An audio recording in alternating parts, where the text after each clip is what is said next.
Yeah, it does actually, and this is a good map for it as well. So yeah, let's see what the starting positions are going to be. That will dictate the way the game falls. Yeah. And we have cross positions. Currently teal player. He's changed his colours just to mess with the casters. His seeM, he is spawning at the 9 o'clock position, and our green Terran player again changed his colour. Is now at the 3 o'clock position. Yeah, cross positions are going to be quite interesting. I think our Zerg player is going to want to throw down that hatchery as soon as he possibly can, either way. But as you said, Sandbuddy loves that mech play, so it wouldn't surprise me if we just see a bunch of Helions coming out soon again. And I wouldn't blame him for doing it, because we've seen them being incredibly effective today against the Zergs we've seen playing. Yeah, I mean, you're absolutely right. The Hellions do very, very well against Zerg. Because let's face it, your mainstay units, other than Roach, are things like the Zergling and the Baneling. Until you start getting into higher tech modes, where you can get things like, obviously, your Muters out, your Infectors, and all that sort of good jazz out. Those mainstay units of yours get roasted to pieces by Hellions. They are very, very effective. You know, another thing to keep in mind is that, you know, if he can get those Helions out early, he'll force seeM to go for Roaches, and seeM going Roaches is actually exactly what Sandbuddy wants, because he wants to go for mech. He wants to get those Thors out, he wants to get those tanks out, and he'll destroy the Roaches with those Thors in the tanks. So, yeah, it's actually a very smart play against Zerg, and it's quite difficult for Zerg to handle it. Yeah, I mean, as Day9 is constantly saying, when you find a build order that you like, you've got to work out how it plugs into the rest of your build. Now, we did see a refinery go down after the barracks, so we're not seeing the world's fastest Hellions here. Maybe somebody's thought, well, okay, mech isn't working, I do need to try something else after all. Yeah,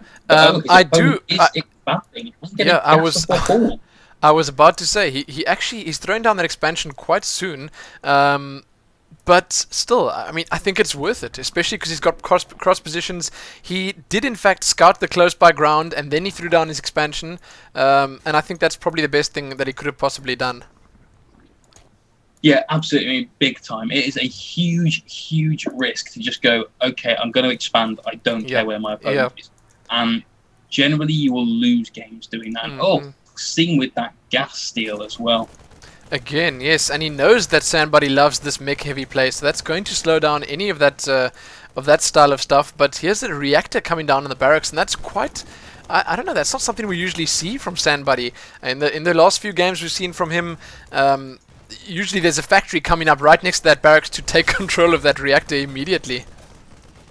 Yeah, I mean, putting down that reactor does cost quite a lot of gas. So if you're going for some sort of tech route, then it really, really delays it. He is actually going for that factory, and it's near the barracks, so maybe he's just going into Hellions a slightly different way this time. And with a different timing, it might just throw seeM off even more. Who knows? So it could be some really sneaky stuff we're seeing right now. Yeah, indeed. Now, we are seeing that Marine just taking forever to kill that extractor going in. It costs next to nothing for a Zerg player to cancel that extractor. What I'd actually like to see him do right now is cancel it and actually move that drone all the way around the back to try to get a bit of scouting done, so he can actually see the front of the base again.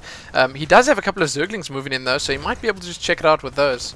A couple more Marines moving in now to help. It's not a solid wall off here either for our Terran player. He has 2 barracks at the front, he's got the factory there as well, and nothing switching around, and so this Zergling will just walk straight into the main of Sandbuddy. And are you spotting the fact that this lair is actually coming out really soon? Our Zerg player is still only on 1 gas, and he's not even droning up as hard as I'd expect him to, but I have no doubt that he's going to get a bunch more drones out soon, as any good Zerg would. Yeah, off of no gas, well, sorry, 1 gas, like that's a very little gas. I'd expect this to be something more towards Roach play than anything else. With speed, I mean, if this was Muters or something like that, obviously you'd have had to have all 4 gas taken by now. And it's a bit early in the game really to be doing that. There is a drone hidden almost by the smoke, but it is spotted by Sandbuddy and taken out very, very quickly there. Poor drone. It never stood a chance against those 3 Marines.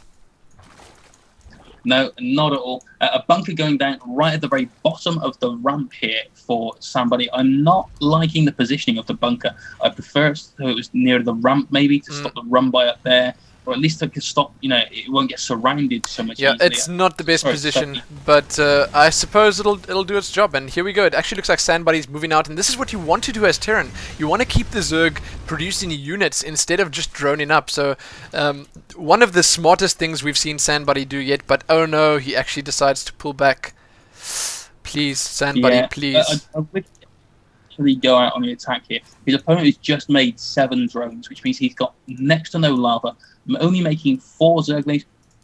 He's got enough Hellions, and only Hellions really to take out just these Zerglings. A little bit of micro, perhaps, that's all you need. They are speedlings, so you've got to keep on the ball, but here come like 4 or 5 Hellions going in here.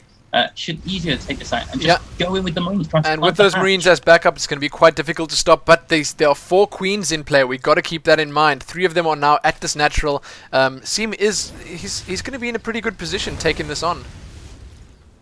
Yeah, now the Marines will do relatively well against the Queens. Another infestation pit is coming out, so we're going infestors again. And after hearing about them in the patch and all that, it's good to see players using the infestor a little bit more. Yep, indeed, and it seems like one thing SiEG is doing a little bit differently this time is he's staying in touch with the worker count. 27 workers, 28 now for SiEG versus 32 for seeM. And in the previous 2 games, we actually saw seeM pulling away a lot faster. Yeah, no, he's just finished his expansion, got workers heading out down there. A Zergling will run past his Terraforce and only just makes it through before some more Hellions turn up. Now, here we go. We're pushing out now. We have 8 Hellions and I believe the same number of Marines. Yes, we do. So here we go. We could do a huge amount of damage here. Toasting Zerglings, there's quite a lot. And the Spine Crawlers as well will do a lot of damage to this lot. He's thrown down 3 more Spine Crawlers. That'll make it a total of 4.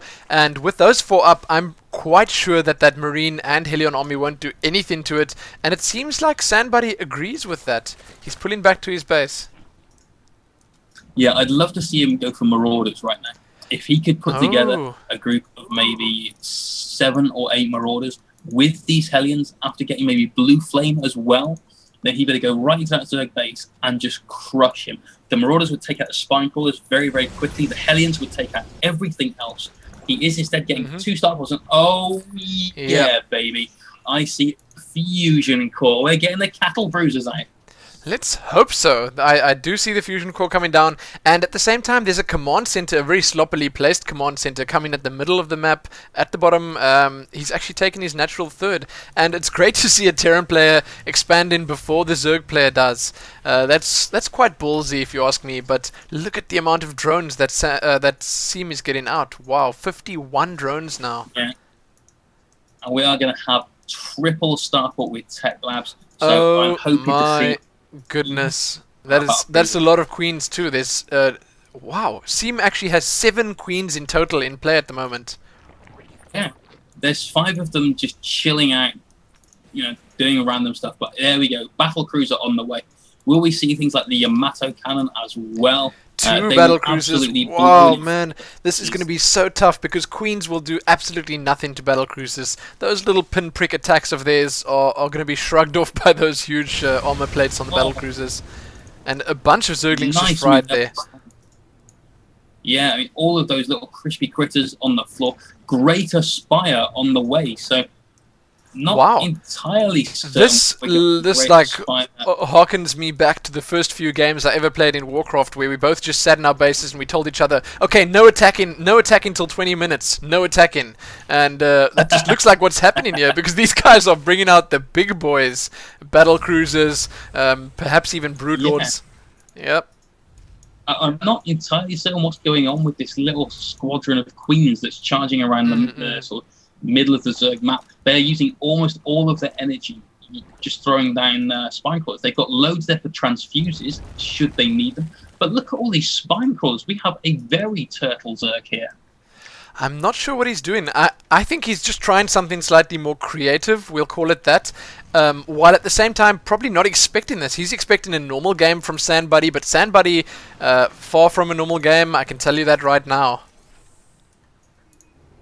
Yeah, now we have more battle cruisers on the way. We have Blue Flame coming out as well. And it's just good to see these battle cruisers. They do huge damage. And these days, they don't move like Continental Drift either. They can actually get a fair turn of speed. Yeah, looking at the APM now, I was just checking that out. We've got 30 for our green Terran player SiEGestarcraft and 154 for our Zerg seeM, and that's obviously because he's probably speeding around the map trying to get all these creep tumors spread, because he is in fact spreading so fast across this map. It won't be long before the entire map is purple. Yeah, absolutely. I mean, you can just see what's going on with that creep, and just You know, as you said, I'm going to tell you right now that all the blue. seeM is he's gonna be kicking himself when he runs into this army consisting of battle cruisers, marines, and Helions with his broodlords. Broodlords are not going to do too well in the. I mean, that's just going to be terrible. It looks like he's going for mass queens. Well, he is getting quite a few queens. In fact, he's constantly producing queens. Look at this huge gathering of them. I suppose that many queens would have to be called a coven of queens. And the battle cruisers have been sighted. Away the battle cruisers. This is going to be good. This is going to be very exciting. Broodlord's doing great damage to the Hellions, of course, but not very much anti-air apart from the queens. And the battle cruisers can take so much damage as well. Focusing down on those queens now. And look at the transfuses. That one's staying alive for about 10 years now. Hellions trying to go in there with some extra damage. Wow! Mass queens are busy ripping through these battle cruisers. Too many transfuses at the moment. This is actually quite embarrassing for SiEGestarcraft. It is. I mean, the battle cruisers came out, corruptors came out and went, "Hey, look, you're massive. We do loads of damage to you." And that was the end of the battle cruisers. Army sizes now on the units tab: 2 battle cruisers, a marine, and 2 Hellions, taking on 3 broodlords, 29 zerglings, 7 corruptors, and 10 queens. Yes, indeed. And those queens are slowly but surely scuttling across the map. It's only a matter of time before they reach the Terran base. And our Zerg player, seeM, is once again expanding at the gold. Yeah, he's taken about a third of the map so far with just creep and his own bases. He is massing up, ready for an attack. I'm assuming he's going to go in here where this planetary fortress is. Broodlords will obviously mince that like this. There's just nothing there. Heading back to production tab, though, lots of Vikings on the way, which could do a lot of damage here. No, they definitely could, but we've got 4 battlecruisers in play as well. The other 2 of them are actually slightly far away, and these 2 are just getting picked off by these corruptors now. Not great. Corruption down on both of them. They stink. They have that BO effect, and the battle cruisers get taken out so quickly. The queens walking around like arthritic old ladies. Somebody, wow, I don't know what to do. GG. Well, nice. And that's it. The battle cruiser. So seeM is actually taking 3rd place here. seeM takes 3rd place, and he's in the money.